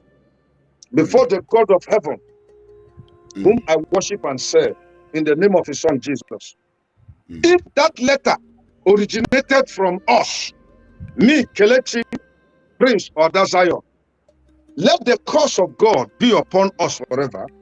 He said, and when Biafra, before Biafra comes, may we all suffer from leprosy. He said, and may our children die. May they never see the light of the day. May they be met with all amount of mishap that will damage them forever. He said, may their names be blotted out of the history of Biafra.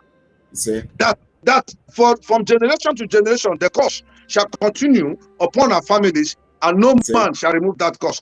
If we wrote that letter, and he went further and said we had the hand between Nnamdi Kanu's death, he knows what we are doing. So if we did it, I place this curse is upon my head, my children, my wife, my family, my generation. It's upon you, Kelechi, Dazion, and Prince. But if we did not write that letter, may this curse be upon this young man forever. No man of God on earth can remove this curse. The only window I'll give him is this, because I'm a man of God. When he gives his life to Jesus Christ and confesses his sins, the Lord will forgive him and remove that curse. Otherwise, inside Biafra, he will not die. Inside Biafra, he will suffer from leprosy. If he's married, that leprosy will come upon his wife and his children. And they will die unwept and unsung. It shall come upon his generation. There shall be desolation that shall continue forever until the day he gives his life to Christ. If what is said is not true, that curse shall remain on him. He said, in Jesus' name, amen. Amen. He said, thank you so much, Pastor, for capping that up. Thank you. That is why our people must be careful what they say. So anybody who is saying, look, people should stop raising up issues. We don't have issues with Simon Ekpa. We said it openly. Anybody can make mistakes. We are moving on. We need to get Biafra. Simon Ekpa has done a lot for Biafra. We know that. And we are standing by him as long as he remains focused and doing according to how God has called him to do. I tell you the truth. If anybody rises against Simon Ekpa, we will fight against that person. We want Biafra to come. So we don't have any problem with him. I don't even, we have kept quiet so that we move on. So all those who are trying to dig something from the corner and dig from the corner and dig from the corner, as you dig and dig and dig, snake will come out there and bite you. Because as for us, we are not interested. We are moving on with Biafra. Yes. And Simon Ekpa is the spokesperson. God bless you, Biafrans. Thank you so much, Pastor, for that. In fact, you just gave us the right footing and platform to end this program. I want to appreciate Biafrans. Thank you so much, Pastor. We're going to have you more, to talk more on this so that Biafrans will understand why we are going into Biafra and the kind of spirit we want to have. The spirit of God controlling a nation, not the spirit of Nigeria or the spirit of evil controlling nation. Thank you so much, Pastor, for joining and being part of the program. And Biafrans, wherever you are, all over the nations of the world, I want to appreciate you for joining. I want to say thank you, for joining. Please share this message, share this broadcast on all your social media platforms, and also like the video so that people can be connected to it by your like, and then also subscribe to the channel if you have not, so that we can expand our reach and all of that, so that we can have more people listen to this voice of truth. And of course, the person, that man who, I don't know who he is, wherever he is, that did that video that circulated, trying to create some kind of, attention around himself. Please cut this part of this curse and send it to him. Let him get the curse. Let him know what he has done to himself. You come against, oh my God, people Pastor, I don't understand. People just get themselves involved in some things that will destroy them. And it's so critical, to know that some people just want to get themselves, on the wrong side of God's, God's wrath, and of course, everything that have been said here will be upon him, unless he comes out again to say, I'm sorry, and gives his life to Christ, as Pastor Livingstone has said, and then at the same time comes to say, I'm sorry, what I said initially is not true. Then the cross will rescind it. Thank you so much. Elisa says, those people putting confusion and escalate the issues are enemies of Biafra. Yes, that's it. Alenora, good to see you here. Okoro, thank you. Kelechi, thank you so much, Alenora, for being part of the program today. Sometimes I always want to say Alonera. Sometimes I want to confuse your name, it wants to make me bite my tongue. Alenora, thank you so much for joining, for being part of the program. Thank you for joining. I know you're always observing and watching, and all of that. Thank you so much, everyone. And Pastor, you have the final thing to say to Biafrans before you go? Yes. Okay. Please go on.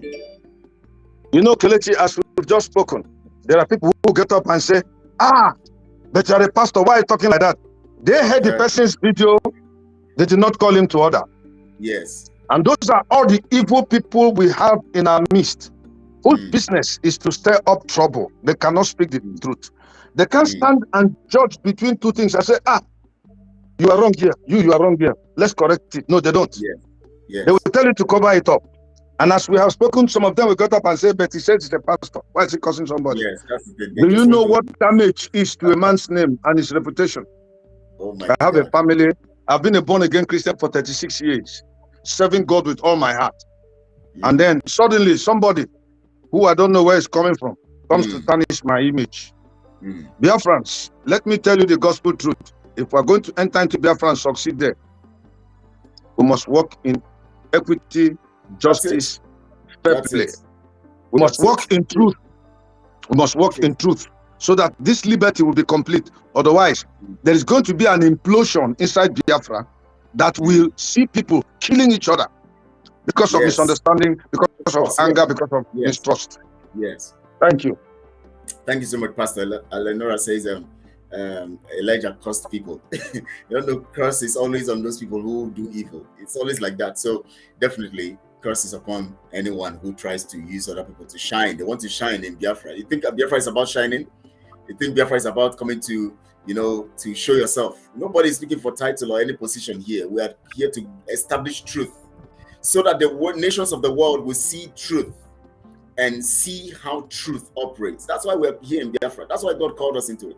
Not for positions and for blackmails and for fighting, for looking for attention or trying to make name. No, we came for the truth to be established. And that's why we're here. Eleonora says, wicked hearts Christ hates. Yes, he hates wickedness. And that is the fact.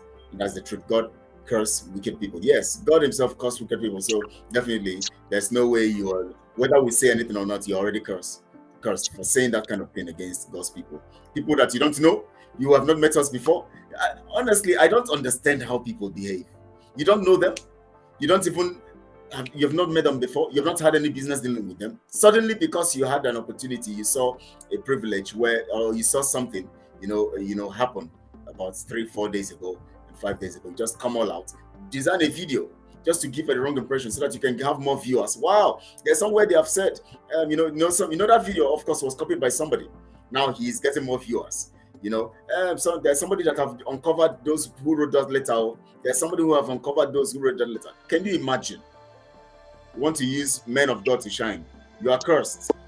You are cursed. Thank you so much, everyone. We'll see you tomorrow, 4 p.m. Biafra time. We're going to be doing this business. And tomorrow we're going to be plunging deeper into facts, into issues that have to do with Nigeria and our freedom. Deeper into issues that have to do with Nigeria and our freedom. I want to appreciate you. Pastor, thank you so much for being a blessing to us today. Thank you so much. We appreciate you. Thank you, Biafrans, wherever you are. Please remember to share this video on all your social media platforms. And remember to subscribe. Remember to also like the video so that we can have more likes. And then when people see the video, they say, this video has so many likes. Let me listen to what they listen to before liking it. And that is it. At that point, you have circulated the truth and you have made them come in contact with the truth. And then it becomes a blessing. Thank you all. I appreciate you. Please, if you didn't listen to the video of yesterday, please go and listen to it again. Just go on Biafra Global Network. Listen to that video again extensively. So many things were said. And video of 2 days ago, yesterday and 2 days ago.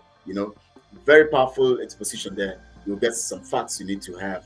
And God bless you very good. Tomorrow, 4 p.m. Biafra time, I'll meet you here again. Thank you all. I love you all. Chukwuoke loves you the most. And please stay strong and begin to develop the right spirits for Biafra, because that is what we need in the new Biafra. We don't want anything that has to do with Nigeria to get into Biafra. Any spirit of Nigeria should not get into Biafra. Thank you all and stay blessed. God bless you. Real good. I see your messages. Simon Uzo Y says Simon has a stroke. And who is this person coming here to post all this nonsense? Who is this? Who is this? You want us to lay curses on you, Uzo Y? What is wrong with people? Is it that our people have mental problems? Of course they have. Some people have some mental. Can you imagine? He posted one rubbish initially. I didn't even know it was his boy. I now had to display it. What is this post? Forgot. I don't know where it's coming from. He said someone has a stroke in the hospital fighting for his life. The other time he posted one rubbish initially. I didn't read it out. I don't know. I mistakenly clicked it. Those are obedient. Those are obedient people. Yes. Anything which don't let cross come upon. I hope you remember anything which other person shall come upon you. So the very how you talk, if you're wishing someone else stroke, remember that he is living. If you wishing evil or expect evil to happen to him, you expect evil to happen to the whole of Biafra. Expect evil to happen to Nnamdi Kanu. Of course. Be very careful when people talk. Of course. I don't know, your network seems to be bad. It's breaking from there. But anyways, I think people can deduce what you were saying. You know, the same curse that you are wishing, the same stroke you are wishing for Mazi Nnamdi come upon you this Uzo.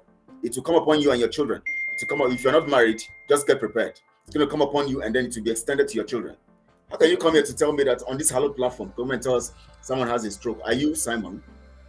Or is something wrong with you? That curse will come upon you. That stroke you are wishing for Simon will come upon you. Come on my platform here, on this hallowed platform of Biafrans, to come and tell us that someone has a stroke. Is something wrong with you? That stroke will come upon you. You will be in Biafra land and that stroke. You will spend so much money. I wonder when he became his medical doctor. I wonder when that guy became someone physician. I don't understand. Coming here to say that someone is the other time he said some crazy things. I didn't read them, I just left them. It's going to post another one. You know. Thank you so much. Simon has been ordained to do the work, and God has given him that ability and that privilege. So don't come and abuse the one God has given an opportunity to do the work. Allow him do his work. Allow him do his work. The God who has called him is the one who decides what he does and would, of course, tell him when he does it wrong or when he does it right, and teach him and lead him in the path of what he has called him to do. So don't come here and begin to instigate some kind of stuff. Don't come here to instigate anything, please. Let's respect what God is doing and do the right thing. So let me read the other messages. Even God cursed. He cursed Adam and Eve when they disobeyed. Yes, God did. And that is it. That's the truth. Noeline says, remain blessed. Oh, thank you so much, Noeline. Thank you. Margaret Chigwe says, thank you too. Thank you for that. Also, Brother says, see me, that they mentioned my name to the whole world. There's God, he will fight me. Lord have mercy. The Lord is good. Margaret Chigwe says, he said to that stuff. So I think we're saying God, we're saying he said to that prayer. Because you can just come here and wish Simon stroke. Can you imagine if people get hurt? Sometimes when you think about how people reason, just wonder. So he's even telling me that the curse is to me and my family. Can you imagine? Oh my God, people are just insane. People are just insane. You know, people are just insane. People are just insane. Can you imagine? I don't mind, Lenore, I don't mind the. Thank you all. I appreciate you all. See you tomorrow, 4 p.m. Biafra time. We'll talk more things about Nigeria and Biafra. You'll get some messages tomorrow that will blow your mind, and here on Biafra Global Network. I appreciate you all. Enjoy the rest of the day. God bless you very good. Thank you.